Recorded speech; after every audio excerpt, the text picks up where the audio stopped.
தென் சீனாவின் ஜூஹாய் நகரில் விளையாட்டு மையம் ஒன்றை கண்மூடித்தனமாக கார் மோதியதில் அங்கு உடற்பயிற்சி செய்து கொண்டிருந்த 35 பேர் பரிதாபமாக உயிரிழந்தனர்.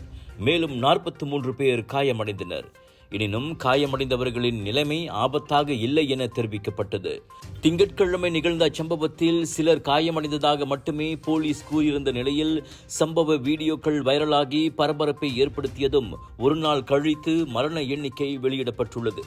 தரையில் பலர் பேச்சு மூச்சின்றி விழுந்து கிடப்பதும் அவர்களை தட்டி எழுப்ப மற்றவர்கள் அங்கும் இங்கும் ஓடுவதும் வைரலான வீடியோக்களில் தெரிகிறது. பெரும் விபத்தை ஏற்படுத்திய 62 வயது ஆடவர் காருக்குள் தன்னைத்தானே கத்தியால் வெட்டியும் கழுத்தில் கீறியும் கொண்டார். போலீஸ் அவரை தடுத்து நிறுத்தி மருத்துவமனையில் சேர்த்த நிலையில் அதிக இரத்த இழப்பால் அவர் கோமாவுக்கு சென்று விட்டதாக தெரிவிக்கப்பட்டது. மனைவியுடன் ஏற்பட்ட விவாகரத்தால் அண்மைய காலமாகவே அவர் பெரும் விரக்தியில் இருந்தது தொடக்க கட்ட விசாரணையில் கண்டறியப்பட்டது. காயமடைந்தவர்களுக்கு முழு வீச்சில் சிகிச்சை அளிப்பதோடு சம்பவத்துக்கு காரணமானவர் மீது சட்டப்படி நடவடிக்கை எடுக்குமாறு சீன அதிபர் ஜி ஜின்பிங் உத்தரவிட்டுள்ளார்.